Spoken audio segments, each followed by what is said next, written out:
a sec. Okay.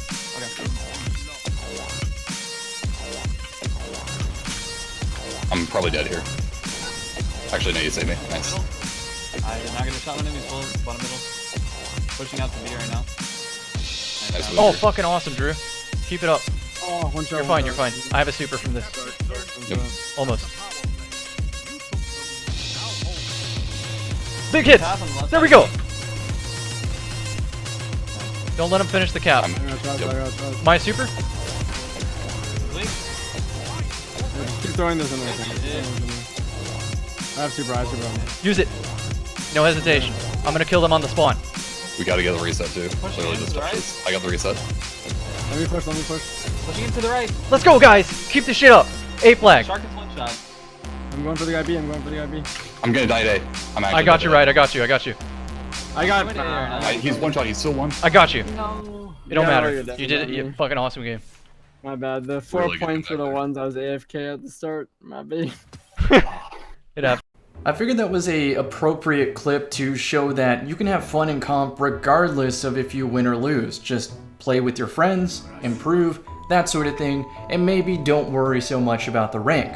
As you can tell by the opening clip and the background gameplay, I'm using the throwing hammer of Middle Tree Sunbreaker with Dune Marchers so that whenever the hammer tags somebody, they all get electrified if the enemies are standing near each other. That's what I've been running. I've been really enjoying it and had a blast just yeeting hammers across the map and sometimes picking up a kill, sometimes picking up a multi-kill. The purpose of today's video is for me to give you a very crucial, extra important piece of advice for the competitive playlist and for playing Destiny in general. As you probably know by now, Destiny 2 is a peer-to-peer game. There are no dedicated servers. And what that means is if somebody wants to be malicious, they can see your IP address, which means they can DDoS you. For simplification, that just means kick you off the internet entirely. So the crucial piece of advice I want to give you today is to use a VPN. What a VPN does is it protects you from a potential DDoS attack. Don't make the same mistake I did when playing Destiny 2 at first and think that because DDoSing is such a petty federal offense that nobody's going to take time out of their day to do it. Well, I regret to inform you that in a game like Destiny 2, with such intense bullet magnetism, easy mode abilities, and crazy free information exotics, that people still feel the need to DDoS when they could win a match by putting in just a little bit of effort.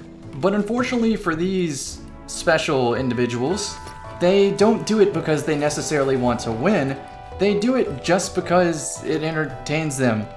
And the reason that it entertains them is because the streamers and players that they boot offline usually have a very salty reaction. That's what these people crave, that's what they want to see. So my advice to fellow streamers is to not only always have a VPN up when you're playing a peer-to-peer game, but also temper your reaction, if not have no reaction whatsoever. Seriously, the moment that you're booted offline, you already know that whoever is responsible is also on a VPN in your stream, anonymously, just waiting for you to react. Sometimes though, you can't help but react, so I just try to maybe make them feel bad and not worry so much about losing comp rank or something. I'm never gonna say like, oh no, we got kicked, I lost comp rank. I'm gonna say something like, how sad must your day-to-day life be if booting people offline on a game as easy as Destiny 2 is what you do on your free time? I mean, I have to ask. For the most part, a lot of the people who DDoS are teenagers. So at school, are they getting like shoved in a locker or some shit and then feeling like they have to boot people offline in leisure activities with some half-cocked revenge plot?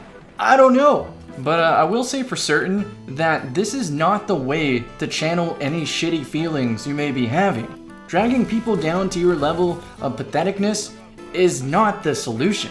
To rephrase that, if you're feeling miserable, making other people feel miserable isn't the best way to make yourself feel that much better. I'll let you in on a story from when I was a teenager and how I maybe dealt with the fact that teenagers are mean-spirited for, at the time, seemingly no reason, but as you grow older, you realize it's just rooted in insecurities. That's really all it is. It's just realizing that other teenagers aren't always happy all the time. They may feign it. They try to impress other people because other people's admiration to them is happiness, but that really shouldn't be the goal. The goal should be to make yourself happy, not to make other people like you to make yourself happy.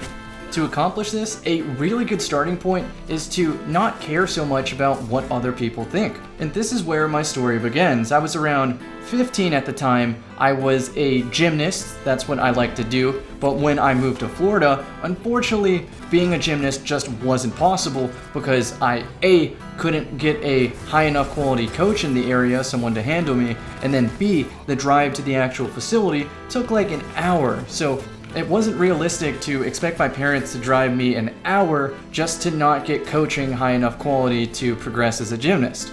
To say the least, I was feeling kind of down because the one thing that I enjoyed doing, I could not do anymore. And that led to a drastic shift in my week-to-week life because as a gymnast, I would spend easily 12 to 20 hours a week training, and then I go from 12 to 20 hours to nothing whatsoever. It was at this point that I had a choice. I could continue being miserable and maybe make other people miserable, or I could just find something else that I enjoy and worry about making me happy. And that's precisely what I did. I took a strong dose of IDGAF and decided to join the cheerleading team. Of course, to all my peers, everybody thought this was a joke. Why would a guy want to join the cheerleading team? You'd be the only guy at tryouts. Even the coach herself thought it was a joke and just had to humor me at tryouts. That was until I actually went to tryouts, and I was able to make the team simply by maxing out the score on the tumbling section. There was a tumbling section, a cheering section, and what they called a spirit in quotation mark section. So there was a panel of judges that judged you on each of that criteria. And after the tumbling section, I knew that I made the team regardless just on score, so I could do whatever I wanted for the other sections. So I elected not to dance whatsoever, and then when they said spirit in quotation marks, I just yelled testosterone because it was funny. After making the team, my day-to-day life was interesting because I knew almost nothing about cheerleading except for tumbling. The whole experience was out of my comfort zone, and my peers at the time, a lot of them gave me shit because it's kind of easy to pick on somebody who wants to do cheerleading as a guy. So again, I could have taken those miserable, slightly uncomfortable feelings and tried to make other people miserable, or I could just continue doing things that make me happy. So I soldiered on. I continued cheerleading, I learned how to do it, I made friends on the cheerleading team, I joined the weightlifting team because I wanted to, and pretty soon, I was having so much fun doing cheerleading that it didn't even matter if someone tried to hate on it. I was enjoying it, so much so that I was just radiating positivity, and any touch of malice, Destiny puns, any touch of malice somebody might have, it was just immediately thrown out the window because they didn't want to be seen as a dick by the rest of the peers. So at that point, that's a straight 180 turnaround from that low point of feeling miserable because I couldn't do the things I enjoy, to maybe going out of my comfort zone to just explore my options and actually find something that I enjoy while simultaneously just not really caring what other people think. Or again, I could have just basked in sadness and took out all my negative energy by DDoSing people on a video game. So if you're wondering what made me decide to do a video on this subject, I was playing comp last night with Riot, Vendetta, and Drewski, and we ran into a group that just straight DDoSed us to the point where they would follow us to a different server, we would be queuing, they'd be the only other people in the queue, they'd instantly match us, we'd get 8 out of 8, and then all of us would magically get kicked offline. So rather than be discouraged about the DDoSers, I said we're just going to go into camouflage mode, which is why you see the fact that my client is in Japanese right now. It's pretty funny. So what we did is we took a screenshot of the competitive queue, put that up on a stream, didn't say which server we were going to be on, so there was a 1 in 3 chance that the DDoSers would guess right. And then we would also queue up like quick play or something so that we would catch them in a different queue time. The best way of describing this is like, think back to an episode of Scooby-Doo, the DDoS monsters chasing us down multiple hallways, we open a door, come out on another door on the opposite side of the room, we're running down the stairs, we end up in a high-class restaurant, we dress up as chefs for a disguise, the DDoS monster runs in, we seat him at a table, and we're like, yes sir, what would you like to eat? Here's the menu. And then he realizes who we are, and then we run away again. The whole lot of us, all 4 of us, were in tears laughing at all the stupid jokes we would crack every time we got DDoSed. It was to the point where it was just enjoyable hanging out with my friends, let alone not even being able to play comp because of people who want to DDoS. Like every time somebody mentioned a VPN, you would hear, hey Drew, did you awaken the Warmind?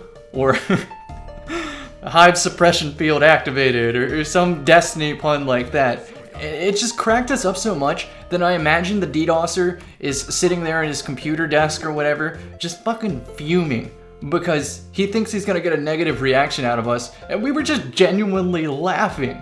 So let me take a moment real quick to totally shift from insulting the person who is DDoSing us to just say, why don't we start off with a clean slate? I can attest firsthand that my life was drastically improved by just changing my outlook and trying to make myself happy. In the same light, my online gaming experience was drastically improved by just trying to make friends rather than enemies and ego on people and prove that I'm the best. I mean, I have clanmates that I trust with every intimate detail of my life. Not a moment of hesitation in my mind. So the next time you match me in comp, don't think, alright, let's DDoS the shithead. Think that you might make a solid friend here if you reach out, maybe say a compliment, maybe say, would you guys like to scrim? We can mix teams since I think your team is better. And because I'm searching comp with the intent of playing good matches, I'd probably say yes. Also, as far as the way you conduct yourself outside of the game, I heavily suggest just doing something maybe outside of your comfort zone with the goal of finding something new that you enjoy. I mean, really put everything in perspective here. Slow down, take a good look around at what you got. Imagine for a second that instead of spending all this negative energy on DDoSing and dragging people down to your level, that instead use that to improve your own life and make those around you who maybe have less fortunate circumstances, make their life even better too. I promise it's a net gain for everybody. On a final note, if you're a streamer who befriends DDoSers because you fear that if they're your enemy, they will DDoS you all the time, I don't think that's the right way to go about it. I would just ignore them completely. Dissociate yourself from them. And with that being said, that brings this video to a close, so sorry if this wasn't what you were expecting from this video, but it was so important I feel it needed to be said. If I had a VPN sponsor, this is where I would mention it, so maybe in the future I'll have a VPN sponsor, but for now, thank you so much for taking time out of your day to watch this video, and be kind to each other. See ya.